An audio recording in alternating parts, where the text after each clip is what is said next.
Good morning students. आज हम सब पढ़ेंगे पाठ एवरेस्ट मेरी शिखर यात्रा। ठीक है, ये हमारा लास्ट चैप्टर है। इस पाठ के लेखिका हैं बचेंद्री पाल। तो इस पाठ में बताया गया है कि बचेंद्री पाल किस प्रकार एवरेस्ट शिखर की यात्रा पूर्ण करती है, वह किस प्रकार की कठिनाइयों को झेलती है, इस पाठ के माध्यम से बताया गया है। तो चलिए पाठ को पढ़ने से पहले हम लेखिका के बारे में जानते हैं। बचेंद्री पाल का जन्म उत्तरांचल के चमोली जिले में बप्पा गांव में 24 मई 1954 को हुआ। बचेंद्री अपनी मां हंसा देवी नेगी और पिता किशन सिंह पाल की तीसरी संतान है। पिता पढ़ाई का खर्च उठाने में असमर्थ थे। वह मतलब बचेंद्री के 8वीं से आगे की पढ़ाई का खर्च सिलाई कढ़ाई करके जुटाना पड़ा। 10वीं पास करने के बाद बचेंद्री के प्रिंसिपल ने उनके पिता को उनकी आगे की पढ़ाई के लिए सहमत किया। बचेंद्री ने ऐसी विषम परिस्थितियों के बावजूद संस्कृत में क्या किया, एमए किया, फिर बीएड की शिक्षा हासिल की। लक्ष्य के प्रति इसी समर्पण भाव ने इन्हें एवरेस्ट पर विजय पाने वाली पहली भारतीय पर्वतारोही होने का गौरव दिलाया। अब यहाँ पे उनकी तो रचनाएं में सिर्फ यही एक आता है, ठीक है, और इनकी भाषा शैली भी सामान्य मानी जाएगी। बचेंद्री को पहाड़ों पर चढ़ने का चाव बचपन से ही था। उनके बारे में बताया गया है कि किस प्रकार उन्होंने चढ़ाई चढ़ी, ठीक है, और किस प्रकार सफलता को प्राप्त किया। तो चलिए हम पाठ को पढ़ते हैं। एवरेस्ट मेरी शिखर यात्रा। एवरेस्ट अभियान दल 7 मार्च को दिल्ली से काठमांडू के लिए हवाई जहाज़ से चल दिया। मतलब जो अभियान दल है, समूह रहते हैं, वे कब निकले? 7 मार्च को दिल्ली से काठमांडू के लिए हवाई जहाज़ से निकले। एक मजबूत अग्रिम दल बहुत पहले ही चला गया था, जिससे कि वह हमारे बेस कैंप पहुंचने से पहले दुर्गम हिमपात के रास्ते को साफ करते। हिमपात यानी बर्फ़ गिरा हुआ रहता है, तो उस रास्ते को बर्फ़ गिरने से रास्ता क्या हो जाता है, ढका हुआ रहता है। तो उस ढके हुए रास्ते को साफ करने के लिए पहले ही एक दल को भेज दिया गया था। नमचे बाजार शेरपा लैंड का एक सर्वाधिक महत्वपूर्ण नगरीय क्षेत्र है। अधिकांश शेरपा इसी स्थान तथा यहीं के आसपास के गांवों के होते थे। मतलब जो वहाँ के शेरपा कहने का मतलब है कि वहाँ के जो लोग हैं, जो जिन्हें पता है कि कौन से रास्ते क्या हैं, उनके बारे में। यह नमचे बाजार ही था जहाँ से मैंने सर्वप्रथम एवरेस्ट को निहारा, जो नेपालियों में सागर माथा के नाम से प्रसिद्ध। अब यहाँ सागर माथा यानी सागर का माथा, ठीक है, के नाम से प्रसिद्ध था। मुझे यह नाम अच्छा लगा। एवरेस्ट की तरफ गौर से देखते हुए मैंने एक भारी बर्फ का बड़ा फूल प्लूम देखा, जो पर्वत शिखर पर लहराता एक ध्वज सा लग रहा था। अर्थात लेखिका दूर से उसे एवरेस्ट की ओर देखती है और उन्हें एक बड़ा से बर्फ का फूल जैसा वह दिखता है। मुझे बताया गया कि यह दृश्य शिखर की ऊपरी सतह के आसपास 150 किलोमीटर अथवा इससे भी अधिक की गति से हवा चलने के कारण बनता था, क्योंकि तेज हवा से सूखा बर्फ पर्वत पर उड़ता रहता था। बर्फ का यह ध्वज 10 किलोमीटर या इससे भी लंबा हो सकता था। शिखर पर जाने वाले प्रत्येक व्यक्ति को दक्षिण पूर्वी पहाड़ी पर इन तूफानों को झेलना पड़ता था। विशेषकर खराब मौसम में यह मुझे डराने के लिए काफ़ी था। फिर भी मैं एवरेस्ट के प्रति विचित्र रूप से क्या थी, आकर्षित। अर्थात लेखिका के मन में एवरेस्ट की चोटी चढ़ने की भावना थी। वह किसी भी प्रकार की चुनौतियों को सामना कर सकती थी। जब हम 26 मार्च को पेरिस पहुंचे, हमें हिमस्खलन यानी बर्फ़ों का गिरने के कारण एक शेरपा कुली की वहाँ मौत हो जाती है। खुम्बू हिमपात पर जाने वाले अभियान दल के रास्ते के बाईं तरफ सीधी पहाड़ी के धसकने से लोहसे की ओर से एक बहुत बड़ी बर्फ की चट्टान नीचे खिसक कर आई थी। 16 शेरपा कुलियों के दल में से एक की क्या हो गई, मृत्यु हो गई और 4 घायल हो गए थे। इस समाचार के कारण वहाँ पे जितने लोग थे उनके चेहरों पर क्या हो गए थे, यानी चिंता के अवसाद दिखाई दे रहे थे। एवरेस्ट जैसे महान अभियान, तो कर्नल खुल्लर ने कहा कि एवरेस्ट जैसे महान अभियान में खतरों को और कभी कभी तो मृत्यु को भी गले लगाना पड़ सकता है। उपनेता प्रेमचंद्र, जो अग्रिम दल का नेतृत्व कर रहे थे, यानी अग्रिम दल के भी नेता थे, 26 मार्च को पेरिस लौट आए। उन्होंने हमारी पहली बड़ी बाधा खुम्बू हिमपात की स्थिति से हमें अवगत कराया। उन्होंने कहा कि उनके दल में ने कैंप एक 6000 मीटर जो हिमपात के ठीक ऊपर है वहां तक का रास्ता साफ कर दिया है। उन्होंने यह भी बताया कि पुल बनाकर, रस्सियां बांधकर तथा झंडियों से रास्ता चिन्हित कर सभी बड़ी कठिनाइयों को पार किया जा सकता है। उन्होंने इस बात पर ध्यान दिलाया कि ग्लेशियर बर्फ की नदी है और बर्फ का गिरना अभी जारी है। हिमपात में अनियमित और अनिश्चित बदलाव के कारण अभी तक के किए गए सभी काम व्यर्थ हो सकते हैं और हमें रास्ता खोलने का काम दोबारा करना पड़ सकता है। अर्थात जो यहाँ पे जो उपनेता प्रेमचंद थे, वे सारे बातों के बारे में बताते हैं कि किस प्रकार वहाँ पे कोई भी घटना घट सकती है। इन सारी बातों से लेखिका और बाकी लोगों को अवगत कराते हैं। बेस कैंप में पहुंचने से पहले हमें एक और मृत्यु की खबर मिली। जलवायु अनुकूल न होने के कारण एक रसोई सहायक की क्या हो गई, मृत्यु हो गई। तो सभी लोगों के मन में आशाजनक स्थिति थी। एवरेस्ट शिखर को मैंने पहले 2 बार देखा था, लेकिन एक दूरी से। बेस कैंप पहुंचने पर दूसरे दिन मैंने एवरेस्ट पर्वत और उसकी अन्य श्रेणियों को देखा। मैं भौचक्की होकर खड़ी रह गई और एवरेस्ट, लोहसे और नुत्से की ऊंचाइयों से घिरी बर्फीली टेढ़ी मेढ़ी नदी को निहारती रही। लेखिका अब कुछ दूरी से वह आश्चर्यचकित होकर एवरेस्ट को देखती है। हिमपात अपने आप में ही एक तरह से बर्फ के खंडों का अव्यवस्थित ढंग से गिरना ही था।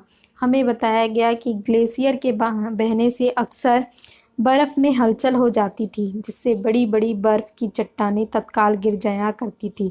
अर्थात वहाँ पे किस प्रकार बड़े बड़े बर्फ के चट्टानें गिरते हैं और यह दृश्य क्या होता था, बहुत भयानक होता था। दूसरे दिन आने वाले अपने अधिकांश सामान को हम हिमपात के आधे रास्ते तक ले आए। डॉक्टर मीनू मेहता ने एल्युमिनियम की सीढ़ियों से पुल बनाना, लट्ठों और रस्सियों का प्रयोग, बर्फ की आड़ी तिरछी दीवारों पर रस्सियों को बांधना और ये सारे अभियांत्रिक कार्यों के बारे में जानकारी डॉक्टर मीनू दी। किस प्रकार बर्फ पर रस्सी बांधकर हम क्या कर सकते हैं, लट्ठों यानी लकड़ियों के द्वारा हम ऊपर की चढ़ाई कर सकते हैं। तीसरा दिन हिमपात से कैंप तक एक सामान ढोकर चढ़ाई का अभ्यास करने के लिए निश्चित किया गया था, तो वहाँ प्रैक्टिस भी कराया जा रहा था। रीता गोम्बू और मैं साथ साथ चढ़ रहे थे। हमारे पास एक वॉकी टॉकी था जिससे हम अपने हर कदम की जानकारी बेस कैंप पर दे रहे थे। कर्नल खुल्लर उस समय खुश हुए जब हमने उन्हें अपनी पहुंचने की सूचना दी, क्योंकि कैंप 1 पर पहुंचने वाली केवल कौन थी, 2 महिलाएं थी। पहली महिला रीता गोम्बू और दूसरी लेखिका यानी बचेंद्री पाल। अंगदोरजी, लोपसांग और गगन बिस्सा अंततः साउथ पोल पहुंच गए और 29 अप्रैल को 7900 मीटर पर उन्होंने कैंप 4 लगाया। यह संतोषजनक प्रगति थी। अब जब अप्रैल में मैं बेस कैंप में थी, तेंजिंग अपनी सबसे छोटी सुपुत्री डेकी के साथ हमारे पास आए थे। उन्होंने इस बात पर विशेष महत्व दिया कि दल के प्रत्येक सदस्य पर प्रत्येक शेरपा कुली से बातचीत की जाए। जब मेरी बारी आई तो मैंने अपना परिचय यह कहकर दिया कि मैं क्या हूँ, बिल्कुल नौसिखिया हूँ, मतलब मैंने नया नया सीखा है और एवरेस्ट मेरा पहला अभियान है। तेंजिंग हंसे और मुझसे कहा कि एवरेस्ट उनके लिए भी पहला अभियान है, लेकिन यह स्पष्ट किया कि शिखर पर पहुंचने से पहले उन्हें 7 बार एवरेस्ट पर जाना पड़ा था। फिर अपना हाथ मेरे कंधे पर रखते हुए उन्होंने कहा, तुम एक पक्की पर्वती लड़की लगती हो, तुम्हें तो शिखर पर पहले ही प्रयास में पहुंच जाना चाहिए। तो जो तेंजिंग थे वे लेखिका को कहते कि तुम क्या हो, एक पक्की पर्वती हो, तुम पहले प्रयास में ही पहुंच जाओगी। 15-16 मई 1984 को बुद्ध पूर्णिमा के दिन मैं लोहसे की बर्फीली सीधी ढलान पर लगाए गए सुंदर रंगीन नायलॉन के बने तंबू के कैंप 3 में थी। कैंप में 10 और व्यक्ति थे। लोपसांग, तसारिंग मेरे तंबू में थे। एनडी शेरपा तथा अन्य 8 अन्य शरीर से मजबूत और ऊंचाइयों में रहने वाले शेरपा दूसरे तंबुओं में थे। सभी लोग गहरी नींद में सोए थे। अचानक से एक बर्फ का गोला लेखिका के ऊपर से कुचलता हुआ नीचे की ओर गया और लेखिका को सांस लेने में तकलीफ हुई। जैसे ही लंबा बर्फ का पिंड कैंप के ठीक ऊपर लोहसे से ग्लेशियर पर जाकर गिरा तो एक विशाल हिमपुंज यानी दीपक के समान वह दिखने लगा। चारों ओर बर्फ के टुकड़े हो गए। हालांकि किसी को चोट नहीं आई, लेकिन फिर भी लोब्सांग अपनी स्विस छुरी से, एक छुरी का नाम बताया गया स्विस छुरी, उसकी मदद से उन्होंने तंबू का रास्ता साफ किया और अत्यंत तेजी से सभी लोग उसे बचाने की कोशिश में लग गए। थोड़ी सी देर का सीधा अर्थ था मृत्यु। बड़े बड़े हिमपिंडों को मुश्किल से हटाते हुए उन्होंने चारों तरफ की कड़े बर्फ जमी खुदाई की और मुझे उस बर्फ की कब्र से निकाल दिया। सुबह तक सारे सुरक्षा दल आ गए थे। 16 मई को प्रातः 8 बजे तक हम प्रायः सभी कैंप 2 पर पहुंच गए थे। जिस शेरपा की टांग की हड्डी टूट गई थी उसे एक खुद के बनाए स्ट्रेचर पर लेटाकर नीचे लाए। हमारे नेता कर्नल खुल्लर के शब्दों में इतनी ऊंचाई पर सुरक्षा कार्य का एक जबरदस्त साहसी कार्य था। सभी 9 पुरुष सदस्यों को चोटों अथवा टूटी हड्डियों आदि के कारण बेस कैंप में भेजना पड़ा। तभी कर्नल खुल्लर मेरी तरफ मुड़कर कहने लगे कि क्या तुम भयभीत हो? जी हाँ। क्या तुम वापस जाना चाहोगी? तो मैंने बिना किसी हिचकिचाहट के उत्तर दिया, नहीं। जैसे ही मैं साउथ कोल कैंप पहुंची मैंने अगले दिन की चढ़ाई चढ़ी और लेखिका ने मैंने खाना, कुकिंग गैस, कुछ ऑक्सीजन सिलेंडर इकट्ठा किए और दोपहर 1:30 बजे तक बिस्सा आया। उसने मुझे चाय के लिए पानी गर्म करते देखा कि जय और मीनू बहुत पीछे थे। मैं चिंतित थी, यानी लेखिका चिंतित थी कि मुझे अगले दिन उनके साथ चढ़ाई करनी है, तो हम कैसे पहुंचेंगे। दोपहर बाद मैंने अपने दल के दूसरे सदस्यों की मदद करने के लिए थर्मस में जूस भरा और दूसरे को गर्म चाय भरने के लिए नीचे जाने का निश्चय किया। इस प्रकार लेखिका उन लोगों के पास पहुंचती है और उन्हें चाय वगैरह भी पी, लेकिन मुझे और आगे जाने से रोकने की कोशिश की। अर्थात मीनू से मुलाकात होती है लेखिका की और वे उसे रोकती है, परंतु फिर भी वे नीचे की ओर बढ़ती है। तुमने इतनी बड़ी जोखिम क्यों ली बचेंद्री? मैंने उसे दृढ़तापूर्वक कहा। मैं भी औरों की तरह एक पर्वतारोही हूँ, इसलिए इस दल में आई हूँ। शारीरिक रूप से मैं ठीक हूँ, इसलिए मुझे अपने दल के सदस्यों की मदद करनी चाहिए।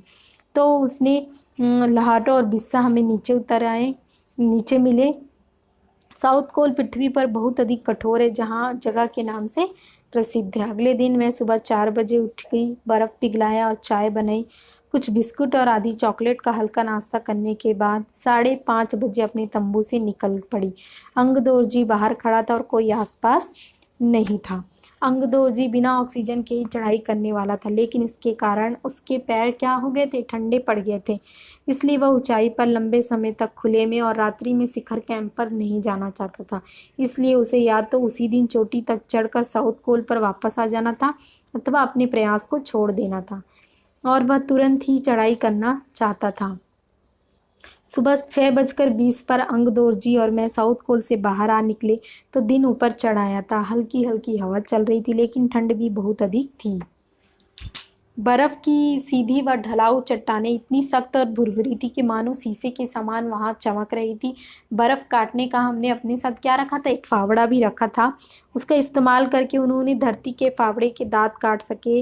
इस प्रकार उन्होंने अपने कदमों को मजबूत किया। 2 घंटे से कम समय में ही हम शिखर कैंप पर पहुंच गए। अंगदोरजी ने पीछे मुड़कर देखा और मुझसे कहा कि क्या मैं थक गई हूँ? मैंने जवाब दिया, नहीं, जिसे सुनकर वे बहुत अधिक आश्चर्यचकित और आनंदित हुए। उन्होंने कहा, पहले दल में कैंप पर पहुंचने में 4 घंटे लगाए थे। यदि हम इसी गति से चलते रहे तो शिखर पर दोपहर 1 बजे तक हम पहुंच जाएंगे। लहाटो हमारे पीछे पीछे आ रहा था। जब हम दक्षिणी शिखर के नीचे आराम कर रहे थे वह हमारे पास पहुंच गया। थोड़ी थोड़ी चाय पीने के बाद हमने फिर चढ़ाई शुरू की। लहाटो एक नायलॉन की रस्सी रहा था, इसलिए अंगदोरजी और मैं रस्सी के सहारे पर चढ़ गए। अर्थात लहाटो की मदद के कारण वे लोग क्या किए, ऊपर की ओर जल्दी बढ़ गए और इन ऊंचाइयों के लिए समानता आवश्यक 4 लीटर ऑक्सीजन की अपेक्षा लगभग 2.5 लीटर ऑक्सीजन प्रति मिनट से चढ़ना पड़ता है।